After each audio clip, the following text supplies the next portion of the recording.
mahasiswa, nama baptis saya Catherine. Sampai sekarang ayah saya Islam, ibu saya Katolik. Selama ini saya menganut surat Al-Kafirun, lakum dinukum waliyati, untukmu agamamu, untukku agamaku. Cukup sebentar. My name is Nanda, and I was Christian. I am student. My father Muslim and my mother Catholic, and I believe and I practice the Surah Al-Kafirun. Teruskan. Hal ini karena berdasarkan Al-Baqarah ayat 62. Tapi ternyata ada ayat lain yang mengatakan bahwa orang-orang Nasrani dan Yahudi akan masuk neraka. Mengapa ayat yang lain ini kontradiksi dengan Al-Baqarah ayat 62 itu? Lalu siapa? Ya, cukup. But then there is the verse of Surah Al-Baqarah, verse 22, which says that, verse 62. Verse 62, and there's also that says Christian, Jews, they are not Muslim, they will be in the hell.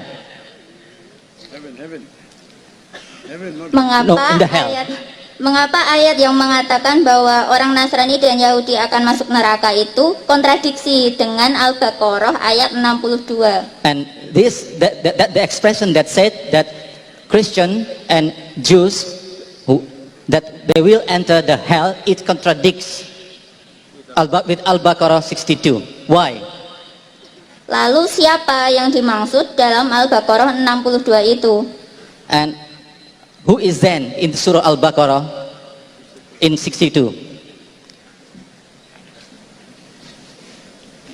If I understood the question correctly, that the Quran says that the Jews and Christians will be in hell, but Surah Baqarah chapter 2 verse number 62 says that all those who believe in Allah and have faith, whether you are a Christian or a Jew or a Sabian, you will go to Jannah. So these two verses are contradicting. Before I answer this question, I find it very common in Indonesia that Muslims are marrying non-Muslims and they do it so freely. And while traveling in these few days, I realized that Muslim parents willingly give their daughters to marry a non-Muslim. If a Muslim parents give their daughters in marriage to a non-Muslim, most probably even you will be held responsible. Why do the Muslim parents of Indonesia give their daughters and their sons in marriage to non-Muslims? How are you doing it?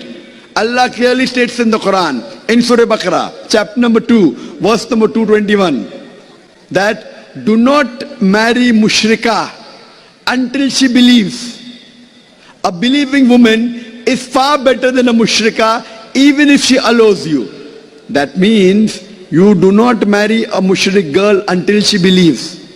A believing woman, even if she's a slave woman, even if she's a servant, she is far better than a Muslimah, even if she allows you. She may be the Queen of England, she may be the most beautiful woman in the world, but if she's a non-Muslim, a Muslim woman who is a slave woman is far superior.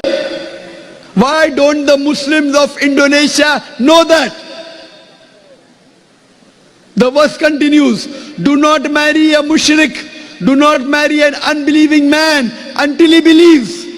A believing man, a slave man, a servant who is a poor man is far superior than a non-Muslim, even if he allows you. He may be the most handsome man in the world. He may be the king of the world. But a man who has belief, faith is far superior. I think the Indonesian parents don't read the Quran with understanding.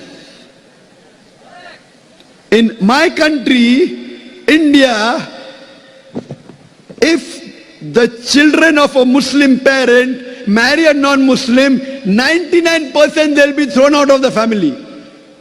Here, the parent is very happy. My daughter is marrying a Christian, my daughter is marrying a Hindu, my son is marrying a Hindu lady and he wants to become Hindu, and they laugh. What's happened to the Muslims of Indonesia?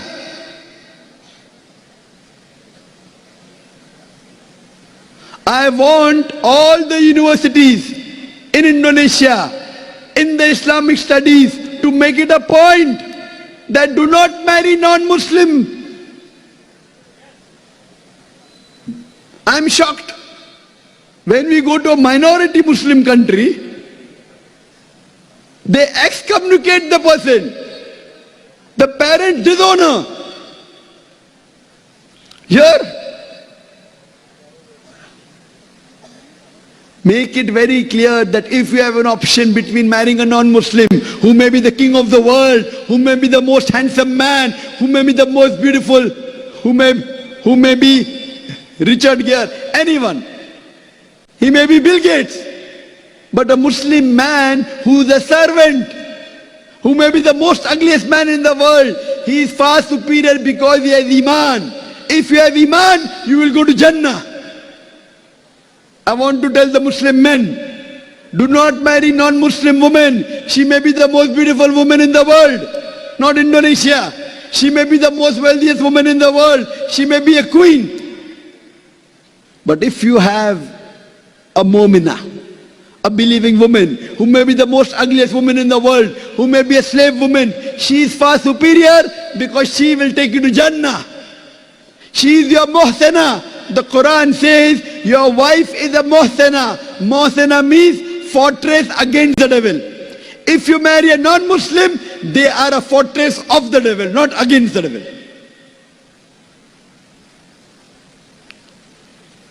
The sister is asking a question that isn't the contradiction in the Quran, when Quran says in various places.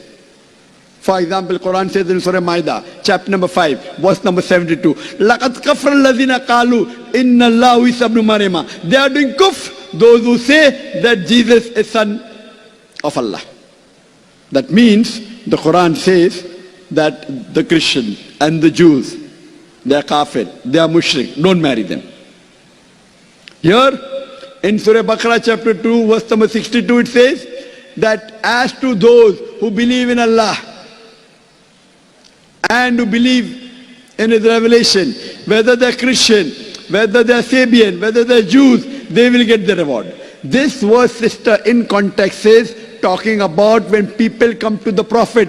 If you read the tafsir of Ibn Kathir, it says that when the people came to the Prophet, those who were Christian, those who were Jews, those who were Sabian, that we did so many sins in the past, can we yet go to Jannah? Then this verse was revealed. Irrespective whether you're a Jew or a Christian, if you believe in one Allah and if you believe in His commandment, inshallah you'll go to Jannah. That means these people accepted Islam. Nowhere does the Quran say that if you remain on Christianity, you'll go to Jannah. If you remain as a Yahud, you'll go to Jannah. It's clear cut. It's your misunderstanding. The verse of Surah Baqarah chapter 2 verse number 62 is talking about those people who were in the past Christians and Jews and Sabians, and now if they accept Islam, Allah says if you accept Islam, you will go to Jannah. Hope that answers the question.